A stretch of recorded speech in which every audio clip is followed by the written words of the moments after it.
Very good afternoon to everybody. Thanks for clicking on to the live stream today. It is just gone 4 p.m. on the Sunday, the 27th of October.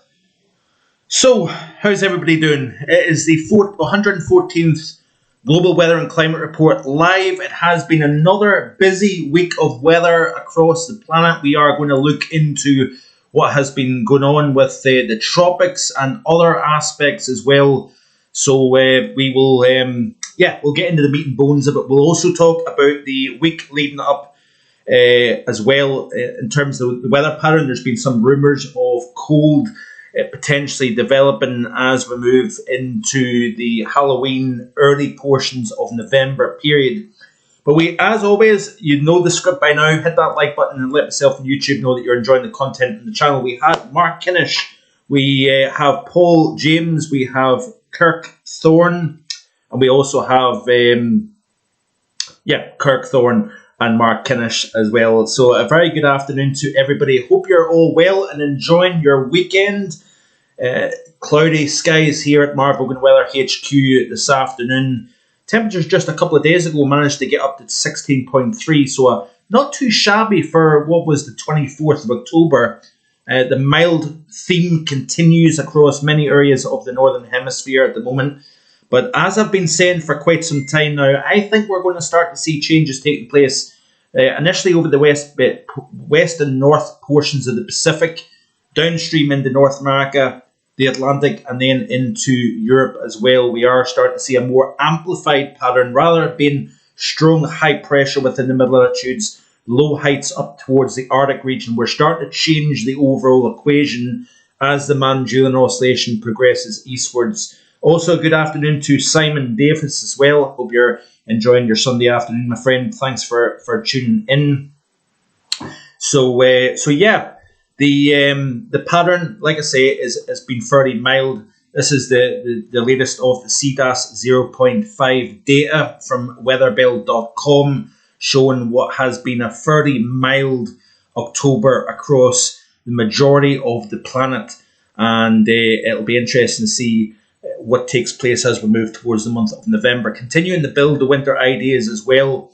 And I will be discussing that in much more detail over the next few weeks as well, because we will be looking towards the winter, and the winter forecast will be released towards the end of November. So not long away now before we reach that 15th consecutive winter forecast here on the on marfoganweather.com, as well as Marfogan Weather on YouTube as well. We've also got Joyce and David Vogan tuning in from Teleconnections.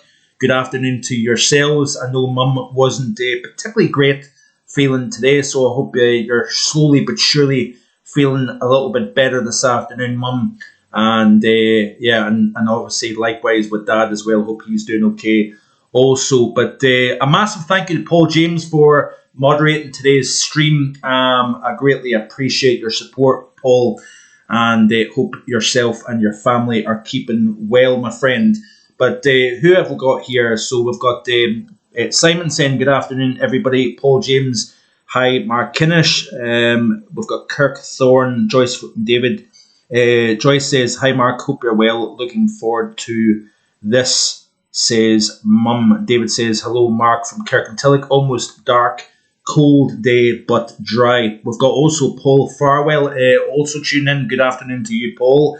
Paul says, afternoon, Mark, and nice and sunny in Swindon today. Lucky you, Paul. It is leaden skies here in Edmonton this afternoon, and temperatures, I think, have been hovering around the kind of 11, 12 Celsius mark as far as I'm aware, certainly based on the last time I checked. Overnight temperature dropped to about 4 Celsius, so not particularly cold. I think there was a bit of a breeze blowing during the overnight, which kept the temperature up somewhat. But sorry, just bear with me a second. So, how is everybody doing? Is everybody keeping well? enjoying their weekend. What's for dinner tonight? Here at the Vogan household is roast gammon for dinner this evening. Looking forward to that a little bit later. Lindsay is currently entertaining a couple of guests in the living room beside me, so she's preoccupied this afternoon, giving her a little afternoon off from moderating. In fact, was she? She was working. Was she working last week? No, she was on last week. Getting confused in my days and my weeks. So we've also got Soot tuning in as well. Good afternoon to you, Soot. Hope you're well. What's the weather like where you are? I'd be curious to know. We've got 24 concurrent viewers at the moment here. David says chicken Madeira appears to be the dinner that they are having down in Kirkintilloch. Been ill the last few days, so just resting this weekend, says Paul. I hope you're feeling better, my friend, and you get back to full strength and health soon. Let me see if we've got anybody else that has either dropped a comment or asked a question. Fire away. I'll do my best to answer as many questions as I possibly can. Whether I know the question or not remains to be seen, but we'll wait and see anyway. Also, I'm aware that there is a couple of football matches on this afternoon, so Dad, do not tell me the scores, or anybody don't tell me the scores, because the last couple of weekends I've actually enjoyed watching the highlights on a Saturday evening or a Sunday evening. Quite enjoy not knowing the football scores, but it makes it a little bit more exciting. It makes it feel as if you're watching it live, I suppose, when you're watching the highlights and you don't know what the result has been. So that's been a wee thing that I've been doing over the last couple of weeks. Piece of information that is completely worthless for you to listen to. I appreciate that. We've got also Adam Blunston tuning in. Good afternoon to you. He says, hi everyone, the models are not going for cold for November. That is an interesting point, Adam. The modelling does definitely struggle, especially when you've got major changes taking place within the tropics. And quite often the models then struggle to see the distribution of heat up into the high latitudes, and therefore where the cold troughs start to set up. I personally think if we are going to get a cold spell during the month of November, which I personally still believe is possible, I do think it's going to be towards the middle and second half of November. I think that we are going to see a cold spell into Central and Eastern Europe as we progress through the course of this week. Notice in the modelling, a lot of high pressure sitting almost too close to the UK and Ireland, and that has been something that we've seen in recent winters as well. When you think it's going to be a cold winter, 2011-12 is a good example for that. We did see a cold winter over Central and Eastern areas of Europe, but because the block is centred almost over the UK and Ireland, the cold is going either side of the block. So it could be going down to the west of the UK and Ireland, or it could go to the east of the UK and Ireland. And certainly over the next couple of weeks, remember that we've got a Phase 6 MJO still in place. That is still a favourable pattern for mild, not cold. But we are going to see over the next 7 days the eastward progress of the convective pulse moving across the Pacific, and then there's always that delayed response. The atmosphere doesn't just flick like a switch and change all of a sudden. You think of the distance we're covering here right the way across the entire planet, to then reverse the upper air pattern from negative to positive takes time. So that is my thoughts. It might not really necessarily happen. It's just a prediction. It's a forecast. And it's based on the various parameters, the evidence that I'm seeing in front of me. That is why I'm going for what I'm going for. Mark says, very grey here, Mark, in the world, raining and a temperature of 11 Celsius. Suit. I'm having a slow cooking dinner tonight. Sounds lovely, Suit. David says, at least you know the most important score from yesterday. Yeah, Livingston were late on in getting that winner. I must admit, it didn't look as if they were going to be doing particularly well yesterday. I seen Wraith Rovers scored the first goal, and then it was a wee bit back and forth. It could have went either way, I think, based on what I've seen yesterday. We've also got Esther French tuning in. A very good afternoon to you, Esther. Hope you're well. I do know that you had some surgery just in recent times, so I hope, Esther, that you're feeling, you're getting there after that. I hope it went well, and certainly our thoughts are with you at this time as well, and I hope the family are keeping well also, Esther. So who else have we got here? Mark says, I think the issue is, Mark, is where the UK is situated in the world. Everything, I think, has to be in the right place. Otherwise, it can go badly wrong, as we know. A very, very valid point, Mark. We've also got the Turbo Stream tuning in as well. Good afternoon to you. Good afternoon from a lovely day here in the southwest of Birmingham. So, down in sunny southwest Birmingham. Nice to see you, and thanks for your comment. Also, says also, Mark, what do you think about this winter? What is your thoughts?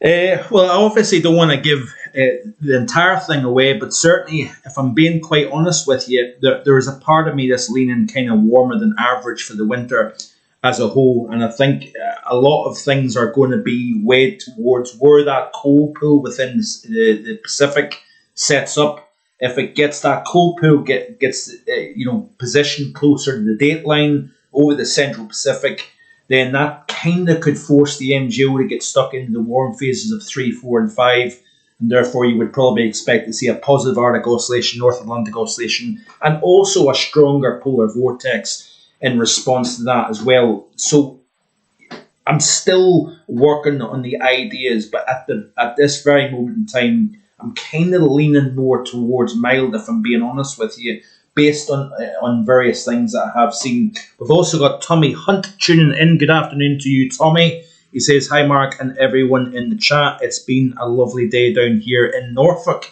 It appears to be everywhere's lovely apart from up here in Scotland. Is that the norm? I suppose folks down in England always think that Scotland gets the worst of the weather. Not always, but certainly today it looks as if we're quite grey and quite cool. I say cool.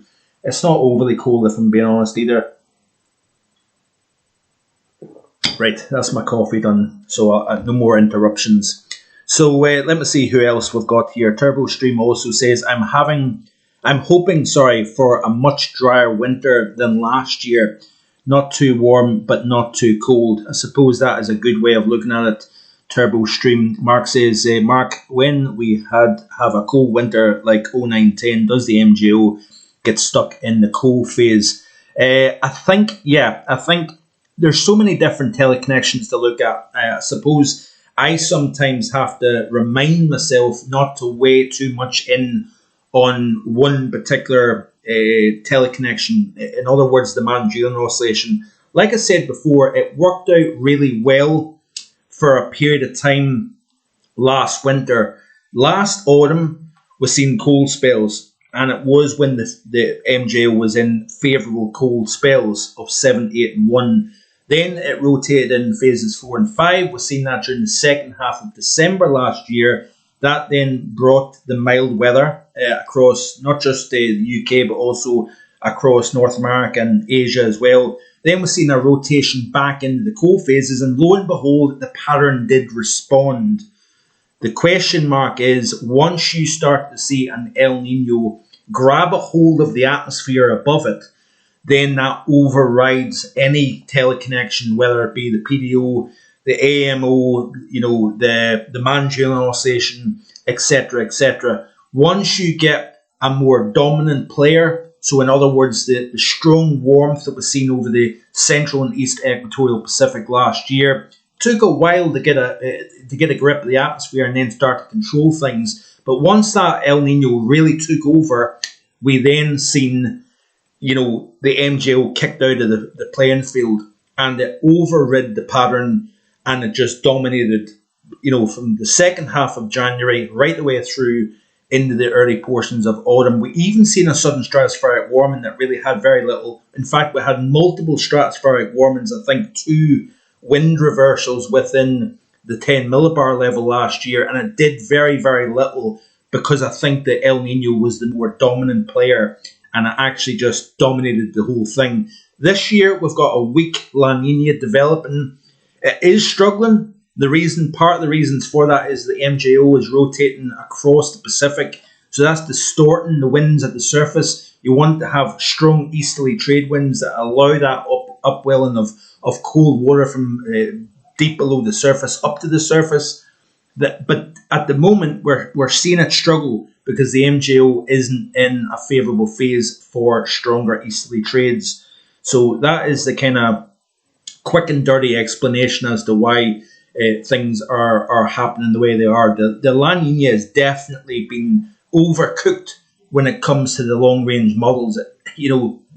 Moderate to strong La Nina was predicted a way back several months ago, and at the moment we're right on the cusp between neutral and weak La Nina. Now, over the next several weeks, the modelling is suggesting that we go a little bit strong with the MJO, the development of the La Nina. So therefore, we'll wait and see if we can get cooling of the waters and just a better development of the La Nina. I suppose that's the best way to put it. So, let me see here.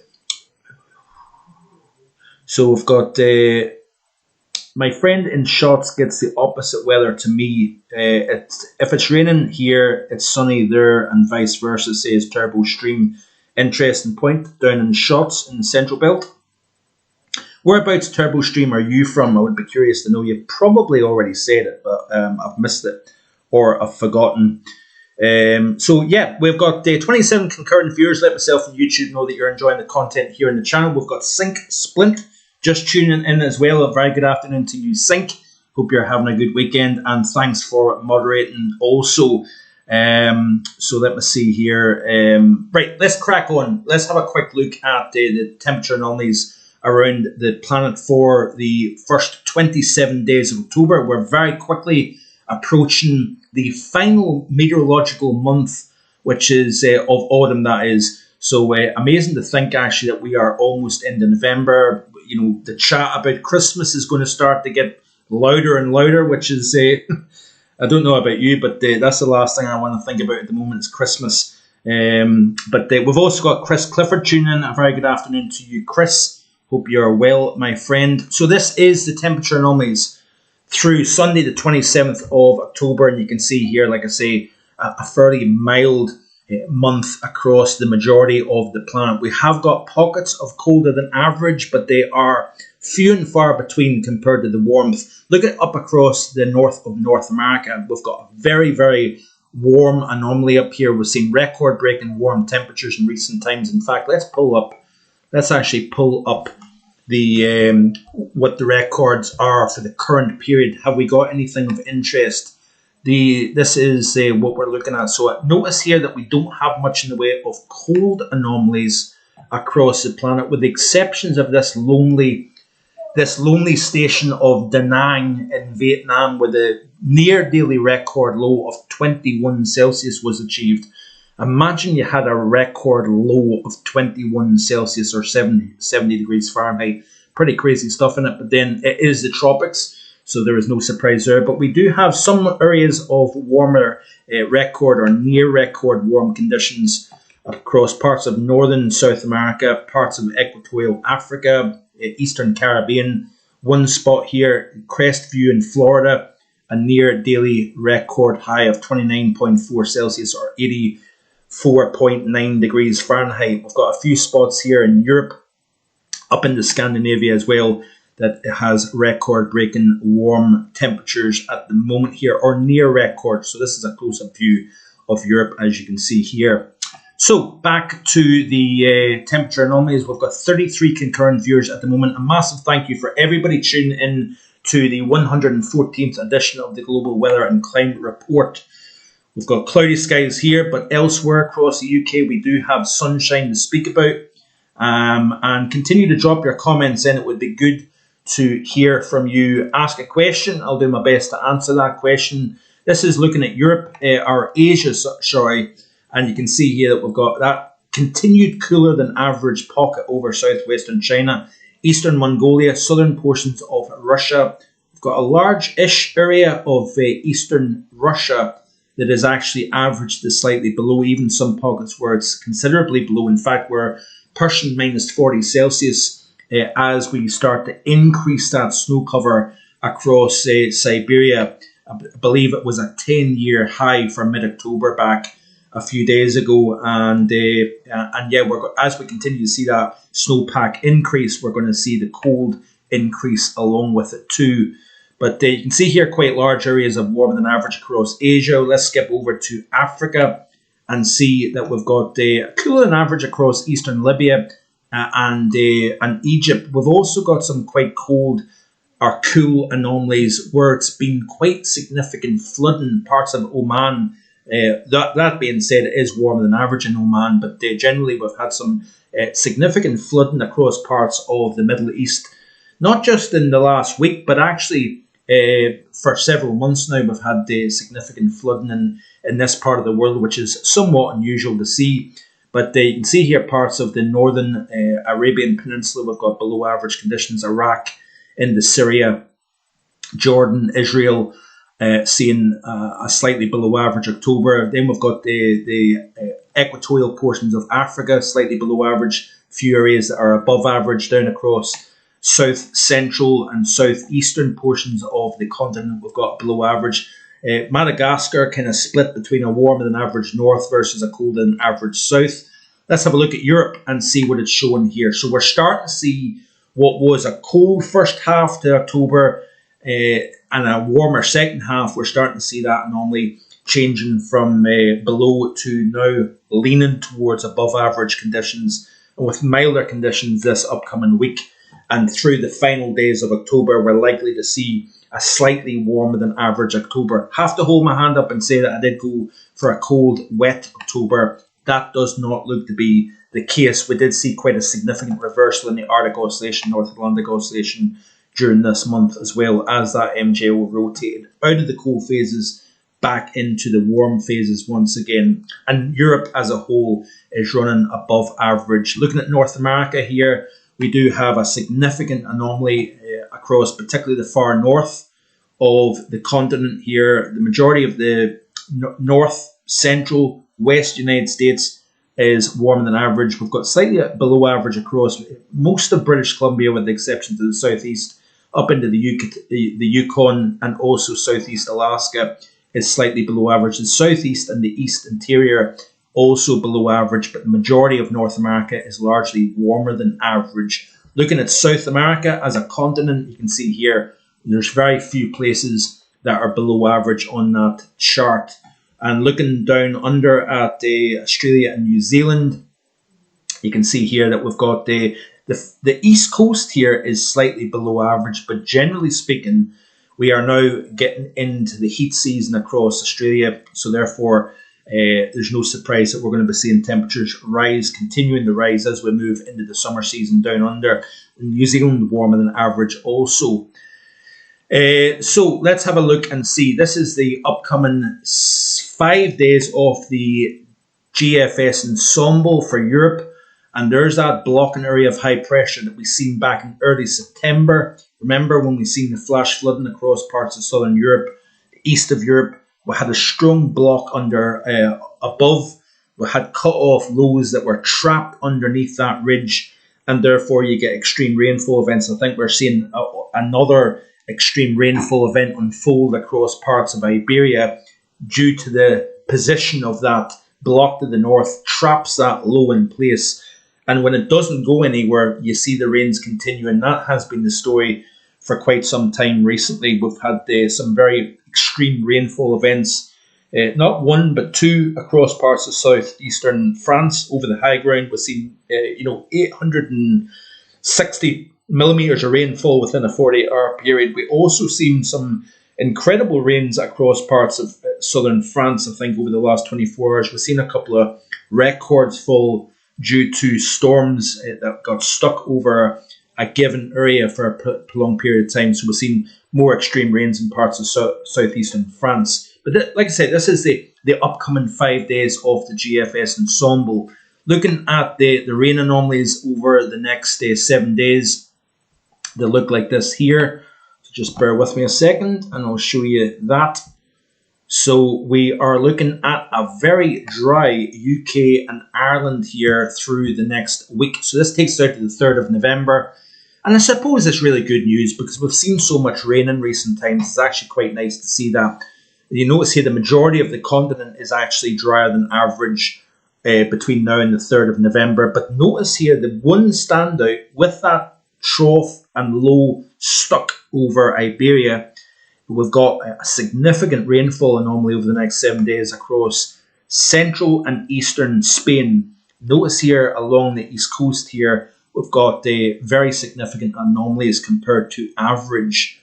Let's go back. Let's look at the temperature anomalies here and see what they're showing for the next 5 days. So again, this is where we're going to see the month of October flip warmer than average, because if you've got the current anomaly and then you add on the last few days warmer than average, then there is no surprise that we're going to end up warmer than average as a whole.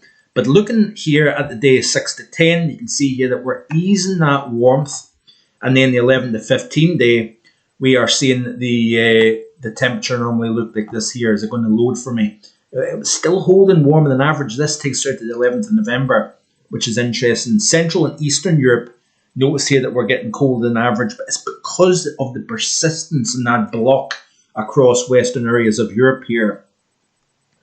So that is how things are looking in terms of the GFS ensemble. Let me look and see what else. This is the CFSV2 for the upcoming 7-day period. So again, you've got that trough stuck underneath the ridge to the north. In the week 2, you can see here again, blocking area of high pressure anchored over Western Europe. So we're in a pretty prolonged spell of high pressure, dry conditions, and that is going to be good news for areas that have been saturated during the month of September. And even parts of the UK has seen quite a soaking in part during the month of October as well. This is by the time we get out to the 10th through the 17th of November. Notice the high slightly to the west, and then it drops into the southwest by the time we reach the 17th through the 24th of the month, according to the CFSV2 anyway. Looking at the month of November, according to the CFSV2, looks like this here. So that is not a particularly cold pattern. So the modelling is kind of going a little bit away from the idea of anything particularly cold for the month of November here. Now, the CFSV2 tends to be a little bit biased towards a milder theme, but yeah, you can't ignore this idea for November seen by the CFSV2 anyway. Looking at the Arctic oscillation of the GFS ensemble, and this is how it's looking here. So we're trundling our way back towards neutral, but you notice here the latest run of the modelling isn't going into negative territory, which is quite interesting. Looking at the North Atlantic oscillation, and you can see here that there is resistance also. It is slowly getting back towards the neutral level. Again, quite interesting. Let's look at the Mount-Julian oscillation. And as I've said, it is on the move across the Pacific. And you notice here that we're in phase 6 at the moment. So that phase 6 correlates to high pressure over western areas of Europe. So we're pretty much seeing the type of situation you would expect with a phase 6 at the moment. The question mark is going to be, will the model see that high that's lingering over our part of the world move west and northwest towards Greenland as we move in through the course of November? That's going to be the question. You can see here it goes towards phases 7 through 8 and into 1, and it's away from this inner circle, which is the null phase. That means that it's kind of the MJO has less influence on the atmosphere within the mid to high latitude pattern. But when it's further out, the further out it goes in this phase diagram, the more influential it potentially could be to the pattern. So yeah, it's going to be interesting to keep watching this. But yeah, you can't ignore the fact that the modelling continues to resist any kind of cold trying to move into western areas of Europe here. So let's go quickly through the chat here and see what folks are saying. David says, I was born and brought up in a village called Bessbrook in Northern Ireland. No pubs for the same reason. Owned by Quakers. I also attended a conference in Bourneville a few years ago. I'm assuming that is in relation to somebody asking a question.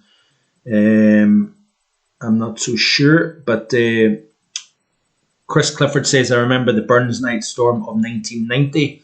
Paul James says, can just remember the summer of 1976. Turbo Stream, I am happy we are now... we are dry for now. The gardens are still very wet. Just need some sunshine to go with it. That is a good point. We've also got the Suit saying all of us remembers the summer of 2022, and Eunice in February. Chris Clifford, Suit very well. 83 mile per hour recorded in Kew Gardens. So let me see here. Is there anybody else? Tommy Hunt says... the Great Storm of '87, I remember that, was growing up in West London. I will never forget the state of Elig Common the next day. Don't know if that's the right pronunciation. We've also got Jim Bob tuning in. Very good afternoon to you, Jim. I've been busy these past few weeks. Hi, everybody. Chris says, shame that it turned milder for later in November. Let me just see here. If we can see anybody, looks as if Suit is going to be tuning out. So hope you enjoy the rest of your Sunday afternoon or evening, Suit, and take care of yourself. Hopefully see you back next week. Do check out the European outlooks this upcoming week as well, because we're going to be continuing to watch this longer range pattern unfold. So that is the MJO. Let me have a quick look. I want to show you something here. This is something that I made up last night, and I want to show you this because this is something that I think is quite interesting in terms of... Check this out, by the way. This was funny. This was during Typhoon Trami, and it was weather folk that were trying to launch a balloon. This was quite funny. You can almost see the person almost getting lifted off their feet. So I think that was in the Philippines a couple of days ago. That was tweeted out by Jim Yang, based in China. That kind of tickled me a wee bit, that. But you can see here the various phases of the MJO, and the different colours represent the different months. So we were pretty much in the null phase during July. Then in August, we've seen a rotation through phases 2, 3 and 4. We've seen Storm and Lillian develop in phase 3. And then just back at the tail end of last weekend, into Monday, we had the Storm Ashley develop in a very similar phase around phase 4. We're now through phases 5 and into 6. But you notice here that we had, during the month of September, the purple is the September, and we went out of phases 5, right straight into phases 7, into 8, into 1 here. And you notice... This is why I think that we are going to see a negative Arctic oscillation, North Atlantic oscillation. But again, not every phase or teleconnection, not everything runs the same way. So again, there's question marks over evolution of patterns, etc., etc. But I want to show you this here, by the way. So this is what the prediction is from the ECNWF. So day 5, we're in phase 7. So again, we're not even into the cold phases yet. And this is where the problem is with the models. We can't necessarily go by what the modelling is showing at the moment when we're not into the cold phase yet. It's usually once we get into a certain phase, the models then respond to that transfer of heat into the high latitudes. So day 5, now through the next 5 days, we go into phases 7. That's the beginning of a colder phase. Then by the time we get to day 10, we go into phase 8, then into phase 1. That's all the way out the day 15. That's nearly the middle of November. So again, this is why I think mid to late November, watch this space. I think we're going to see the high going up towards Greenland, up into the Arctic region. But look at this here, right? I think this is quite interesting. So if you're wondering what the various phases mean, phase 3, 2 and 3, high pressure over Iceland, low over Europe, less settled in the southern UK. Phase 3, positive NAO, mild unsettled, and westerly winds. So we were in phases 3 and 4. This is why our pattern is so mild at the moment. Then as we move towards phases 5 into 6, blocking high pressure over the UK and Europe, Remember what I just showed you in the next 7 days, blocking high pressure, bang, slap over the UK and Ireland. Once you go into phases 7 and 8, northerly blocking, Greenland high pressure, and a negative NAO, cold weather for the UK during the winter season. So phases 7, 8 and 1, let's wait and see what happens with this. It's very, very quick to jump and go, oh, this isn't going to happen, or that's going to happen, or let's hype this up, or let's hype that up. This is based on the evidence that I'm looking at here, and I think it's going to take time. So this is quite interesting, right? This is the Arctic oscillation, where we've been, and at the very end we've got the projection. So back in July, remember I said we were in the null phase, so we had a generally positive NAO signal. Then we went into phases 3, 4 and 5 during the month of August. Remember we had the hot dry across the southern UK and mainland Europe. Lower pressure, more unsettled conditions across the northwest. We had a record wet August. There was one station on the Isle of Skye that recorded over 700 millimetres of rain during the month of August alone. That was a record for that. It's Altderg House on Skye. And that was when we were in phases 3, 4 and 5. Then we went into phases 7, 8 and 1 during the month of September. Remember, we went from a record strong NAO positive to a record weak NAO between August and September. And the MJO went from 3, 4 and 5, promoting the mild, to a 7, 8 and 1, which promoted colder than average. And a beautiful correlation here between the MJO and the response to the Arctic oscillation. Then we went into phases 3, 4 and 5. So that's where we're at the moment. And we're about to go into 7, 8 and 1. Let's watch and see what happens. But I made this little diagram last night when I was bored, and I thought that's actually quite a lovely representation of where the MJO has been versus the Arctic oscillation. And you go back, and this model proves that this chart here shows exactly where the MJO has been in the various phases and where the Arctic oscillation has went with that. So I wanted to show you that actually, because I thought that was quite a good way of looking at it. But let's have a quick look and see what the 850 temperatures are looking like off the GFS between now and next weekend. So this is off the GFS, like I say, this is the 850 millibar level, or 5,000 feet above our heads. This shows you quite nicely the representation of what type of air mass we're dealing with. So you can see here quite a lot of mild high pressure across the Azores. That is pulling some fairly warm air around. Remember that air within circling around high pressure is clockwise, and then low pressure is counterclockwise. You've got a little bit of cooler air moving into the northern UK, and generally across the UK itself, it's actually a relatively cool air mass at the moment. Play through the next wee while, we've got something slightly milder coming in. We've got more of a westerly airflow. We've got a feature moving across, bringing rain through the course of today and into tomorrow. And then as we play through, you notice here that any cold air is away from our shores. So that area of high pressure is kind of protecting us from any cold air coming in from the north. You notice here that we've got the continuation of warmer air getting lifted up over the North Atlantic. And this is all feeding to the change taking place over the Arctic region here. When you feed that subtropical air, maybe in a subtle way, up into the Arctic region, this is where we're going to see the heights coming up within the Arctic, and that is going to reverse the overall hemispheric pattern. It's all interlinked. It's always interesting to see. But look at this here. By the time we reach the end of the week, we've actually got something colder coming in. We've got it kind of just glancing the northern half of the UK. This is next Saturday. But look at this off the GFS. We've got some pretty cold air coming into Scandinavia. That's going to then push into the south east of Europe here.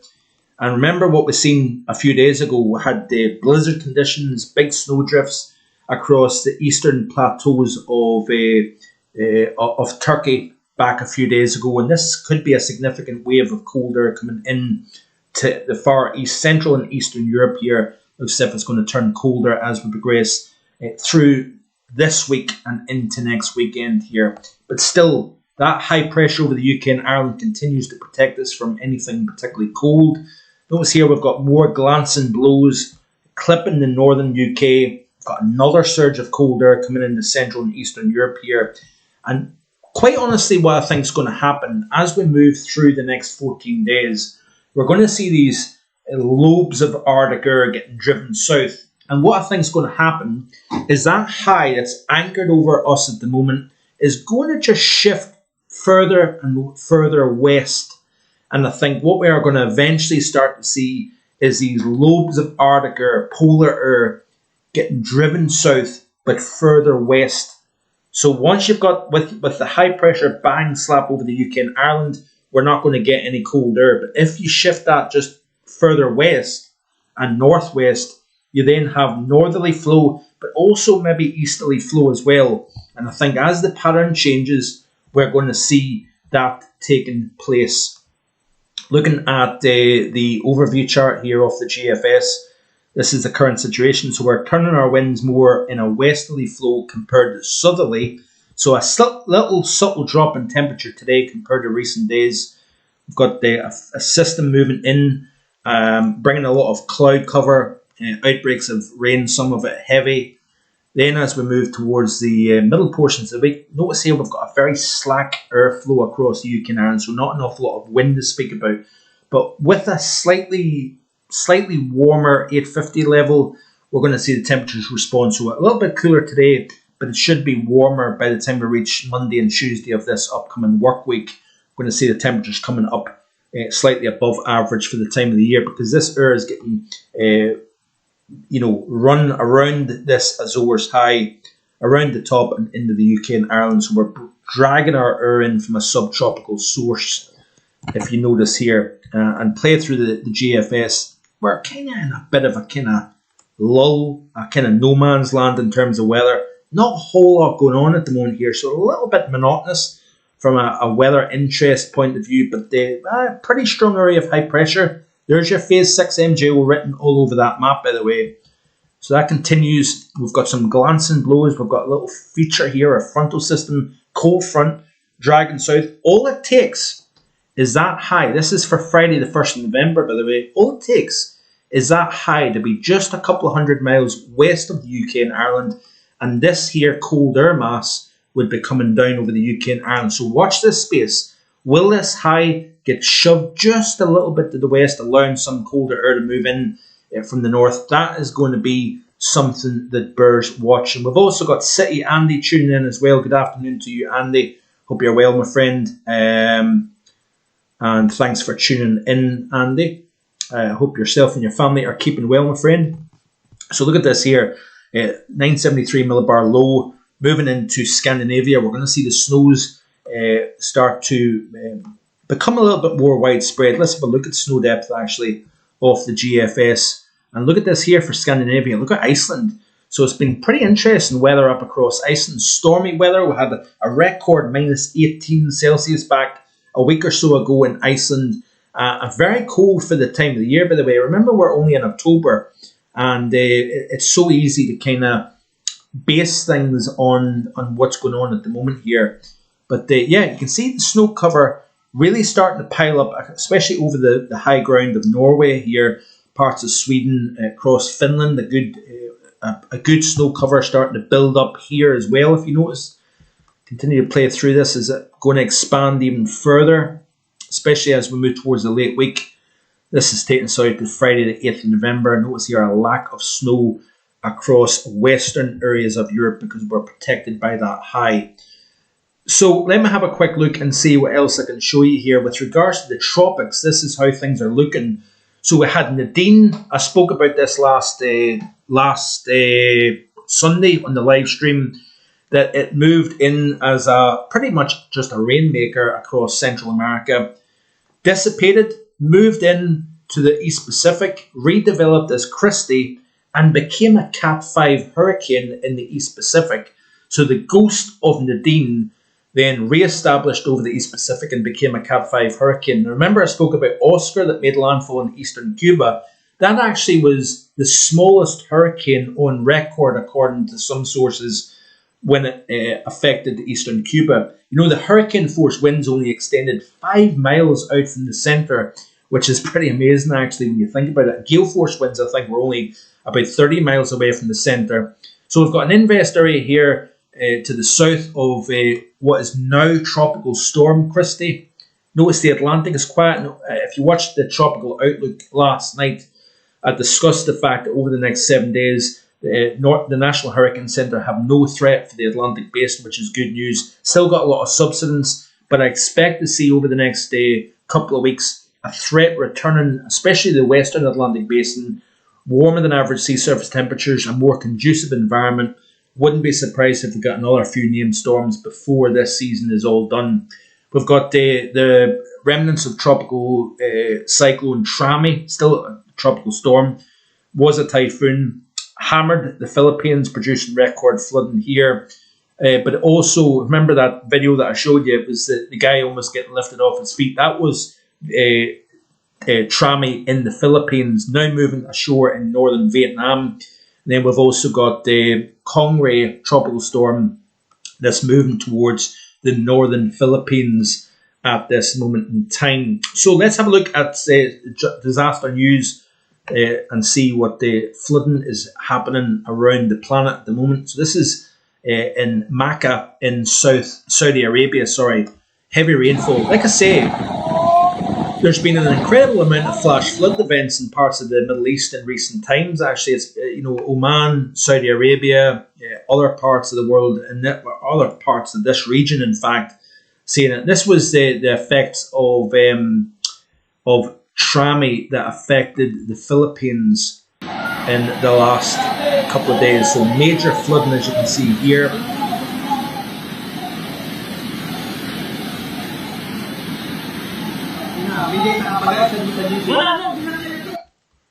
So pretty nasty stuff. Unfortunately, the Philippines is one of the hardest hit areas on the planet with tropical cyclones, and as a consequence of that, flash flooding.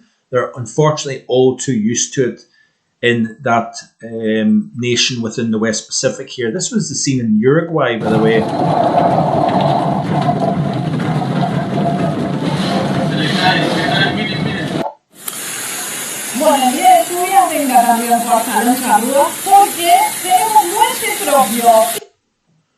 This was an interesting one to hear. This was in Sharjah in the United Arab Emirates a few days ago. A tornado picking up all the dust off the desert. Quite the spectacle, isn't it? So time is now 16:47 p.m. So we are going to try and round things up shortly here. This was the scene in the Campania region of Italy. Remember, in recent days we've seen some major flooding again. Italy, another hard hit area.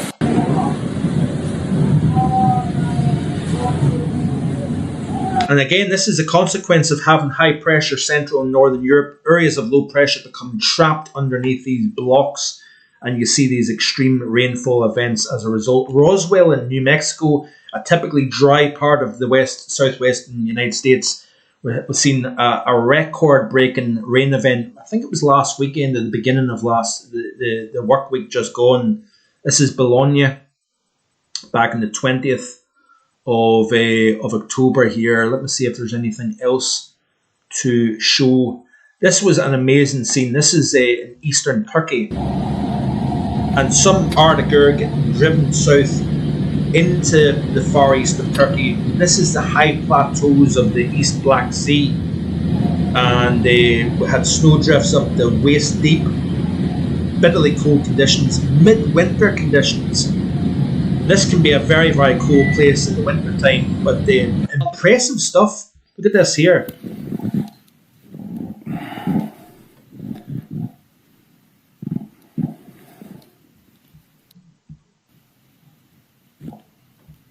So, whiteout conditions.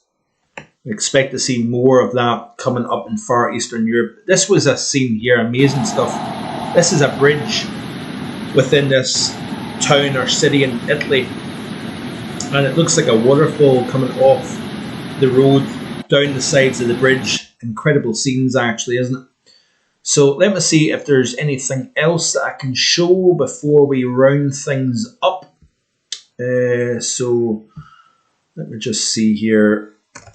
Terry Goose. We'll have a look and see what he's been tweeting out in the last few days here, if it's going to show me. So this is what I'm talking about here. This was an intense rainstorm over parts of southeastern France. So within a 5-minute period, we've seen 25.4 millimeters of rain falling within 5 minutes. So that's a top 3 for France. We had 29.9 millimeters. So that's over an inch of rain falling within 6 minutes. That's a top 5. And watch this here, 64.7 within 15 minutes and 101.3. That is 4 inches of rain falling within a half an hour.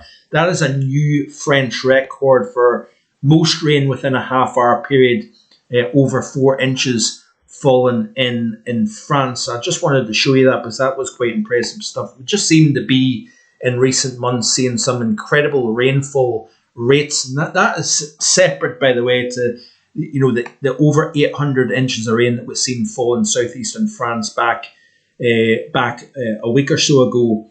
But some record warmth, but also some very cold conditions across parts of Canada in the last few days. We've seen the first minus 35 in parts of Russia, also minus 24.6 at Margaret Lake in the Yukon. Lowest temperature of the season so far for Canada. And as we continue to see that snow cover expand over the northern hemisphere, that cold is going to expand as a result as well. We've seen an atmospheric river moving into British Columbia back several days ago, and this produced flooding conditions across parts of the British Columbia region of Western Canada. So I think that's about it, really, to be honest with you. Still have 27 concurrent viewers. Before you leave today's video and the live chat, be sure to hit that like button. It would let myself and YouTube know that you're enjoying the content. It then means that it gives me more encouragement to produce more videos. Also, if you haven't hit that subscribe button, please do so. Lots of content, not just 5 days a week, but 7 days a week here on the channel. I'm throwing out information here, providing the videos, looking at the big picture, trying to show exactly why we're getting the type of weather that we're getting. So I would greatly, I'd be extremely grateful to you if you could hit that subscribe button. Share with your friends and family as well. Let people know that I'm here on YouTube, and I'm delivering the content as best I possibly can. We've also got Jace72 tuning in as well. A very good afternoon to you, Jace. Hope you're well, my friend. Amazing snowy weather in Turkey, says Jace. So yeah, let me just see here if I've missed anybody. We've got Chris A also on this afternoon. Thanks very much for tuning in, Chris. So have I missed anybody out? No.